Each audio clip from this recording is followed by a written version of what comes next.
And I would say particularly that diversity makes business sense. And so the most profitable and agile businesses should be embracing diversity and inclusion. And I think a lot of businesses have done that. But these ideas really haven't had the same impact on the legal world as yet.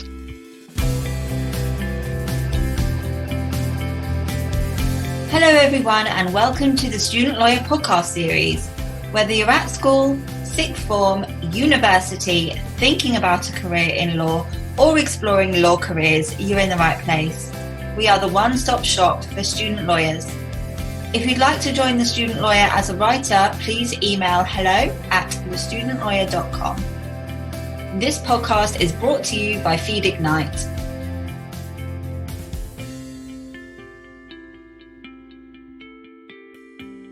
Welcome to the Student Lawyer podcast series. My name's Camilla and I'm an LPC student and future trainee solicitor, and I will be your host for today.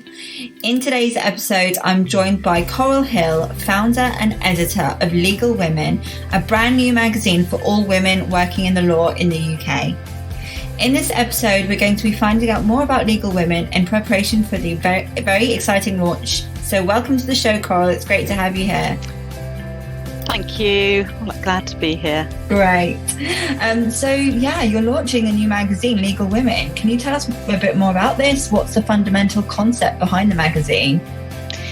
Sure. I mean, the mission of the magazine is really to inform people of challenges and inspire everyone to be innovative and create different working environments which would suit all of us. So although the name is Legal Women, it will deal with obstacles to gender parity. It's not only intended for women as readers. The lack of diversity in the law has a direct effect on business and efficacy. So it's something that the whole of society should be concerned about, and certainly all legal working environments. So I'm very much hoping that they will take this on board. And the intention is that the magazine will explore challenges in employment and career progression for all women working in the law, regardless of the type of qualification or indeed if they are qualified. As we all know, there are lots and lots of paralegals as well, and they also have similar challenges. And really the magazine, I hope, will be a national voice to influence legislation and cultural assumptions.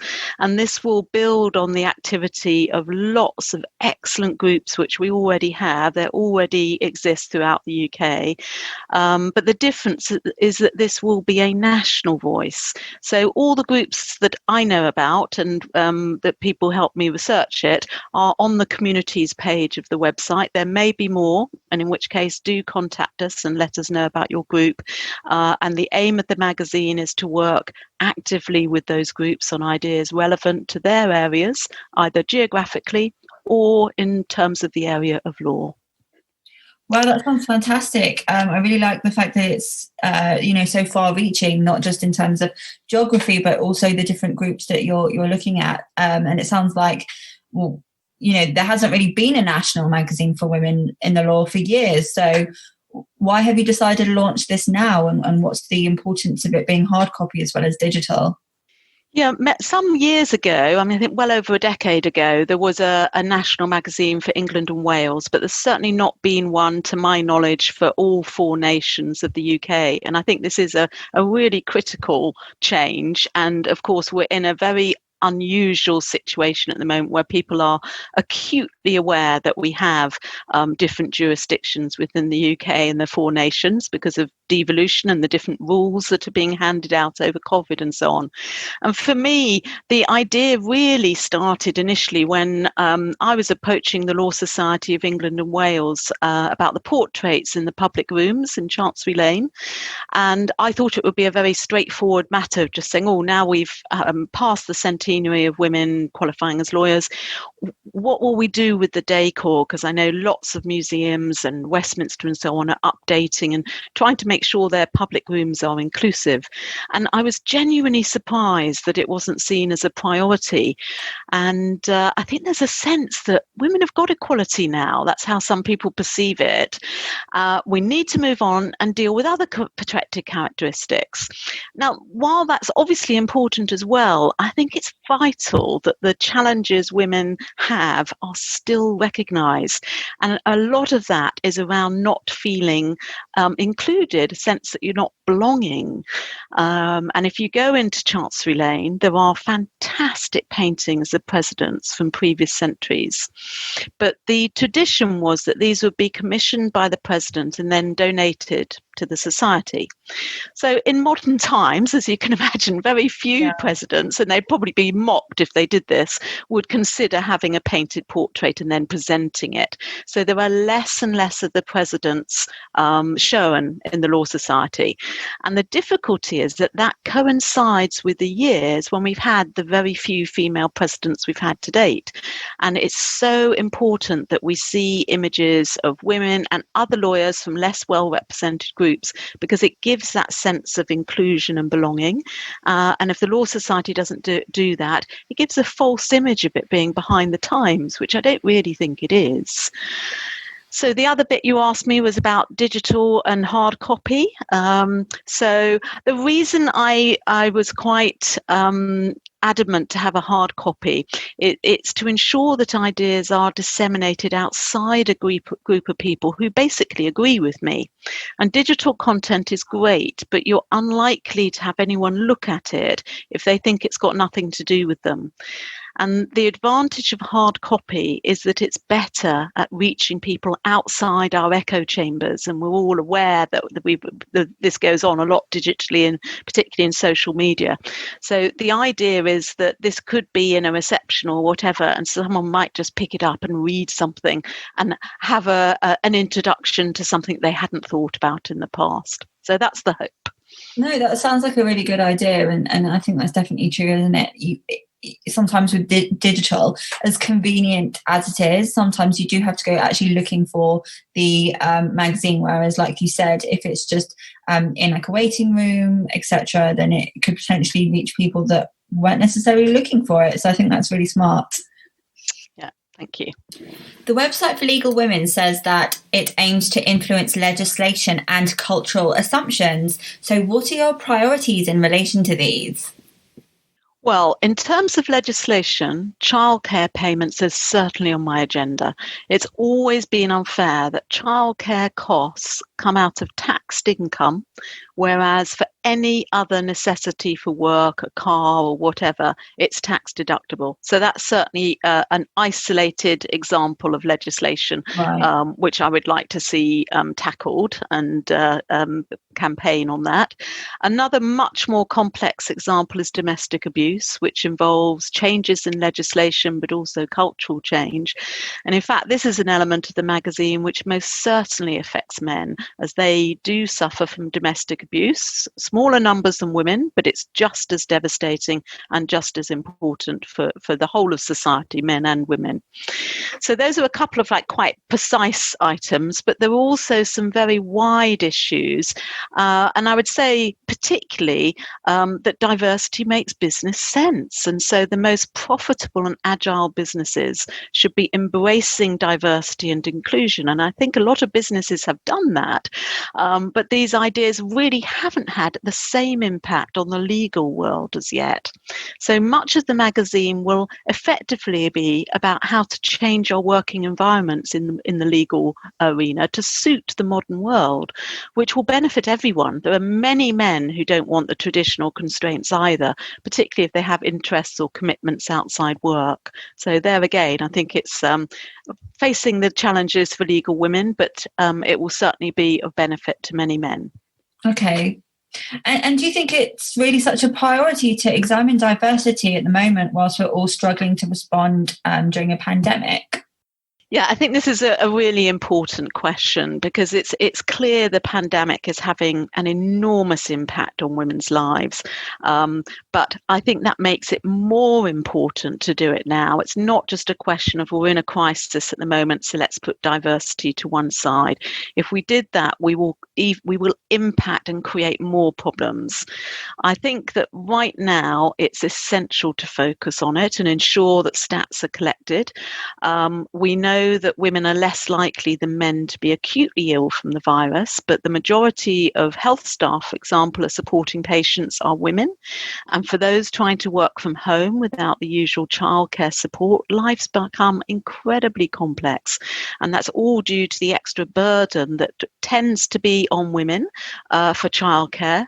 And as a result, some have chosen to abandon their careers, at least in the short term. So that could be a disaster for all the changes that have happened for women, but it could also be a disaster for our economy. Women working is a substantial part of our economy. And if that's ignored, then it will damage the recovery of the UK as a whole, as well as the advances that women have made over the last century. Yeah, I completely agree. And I think that as so many changes are taking place at the moment with, how we're having to adapt, it's kind of the best time really to do it, so that the social norms and all these norms can be turned on their head and changed into something that actually works better for women if possible. Absolutely, I agree. That whole sense of build back better and let's change our world. Yeah, I agree. So you're launching the magazine this month, which I'm really excited for. Can you reveal what we can expect in the first edition? Sure. Well, as I've mentioned, the domestic abuse has been a significant issue, and it's been more so this year because of the pandemic and people actually not able to leave their homes. And also, there's an interesting angle on what the employer's responsibility is, because of course people are working from home, and they do have a duty to make sure they have a safe environment. So that's one of the issues we'll be looking at.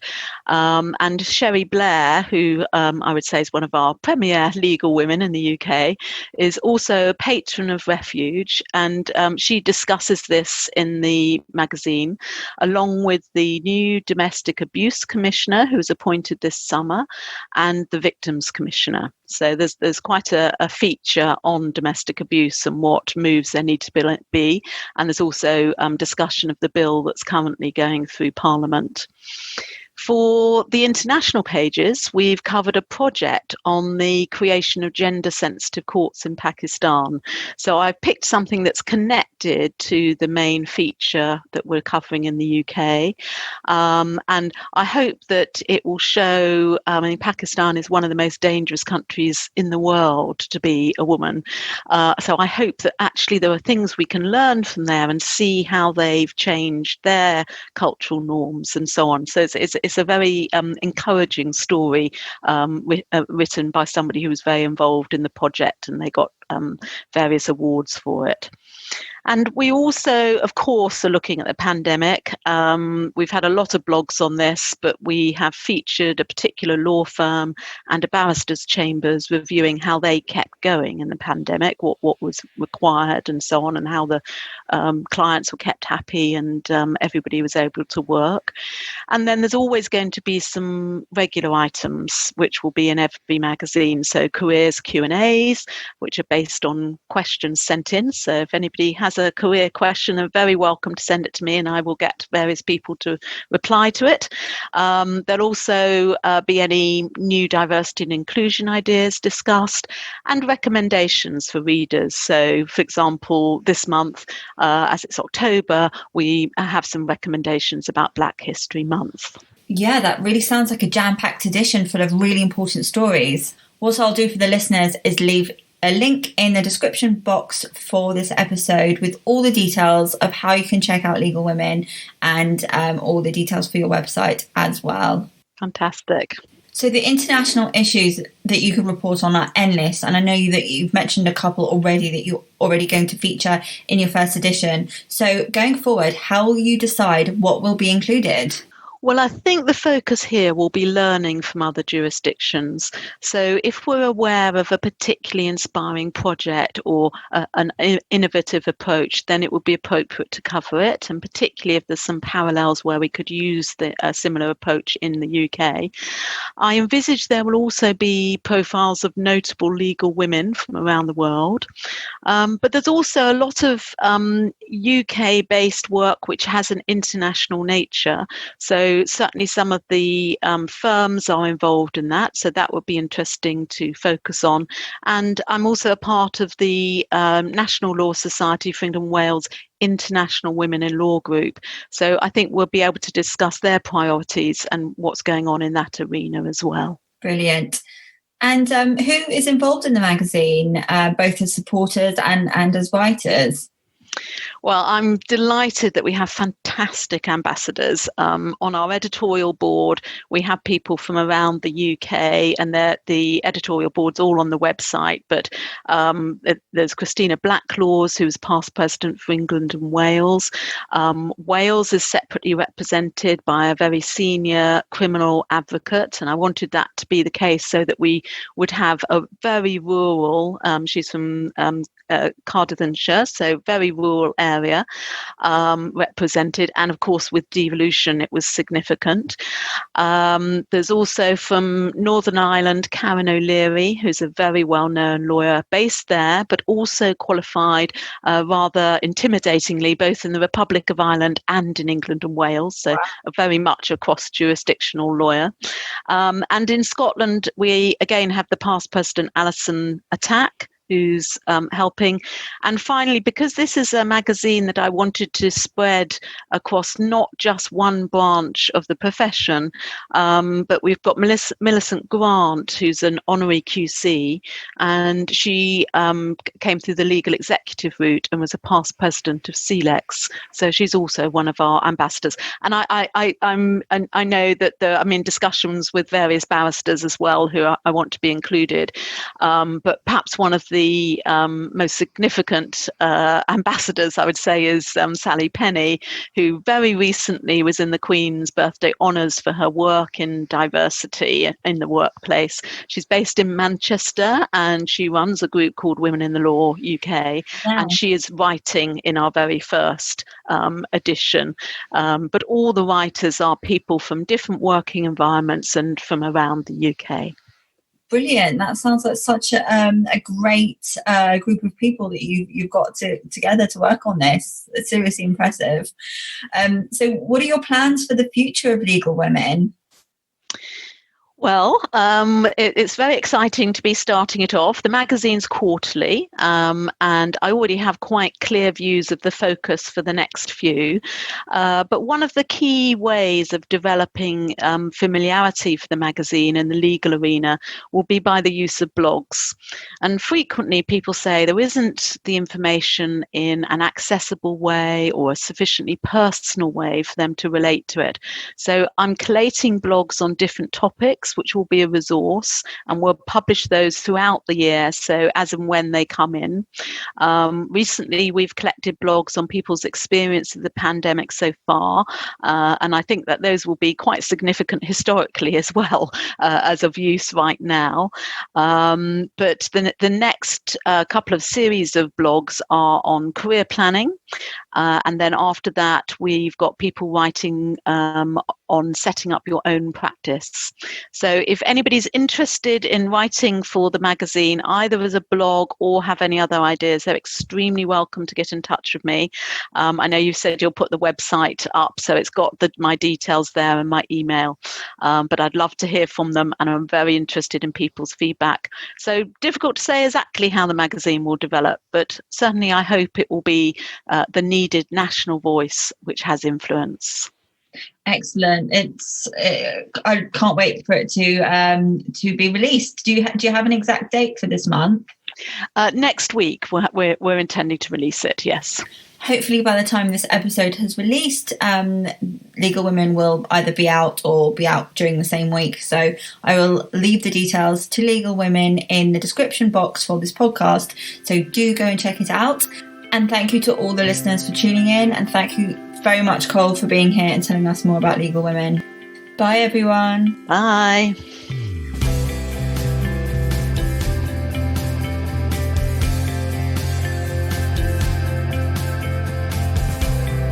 To hear more of the Student Lawyers podcast, hit the subscribe button and leave us a star rating and review.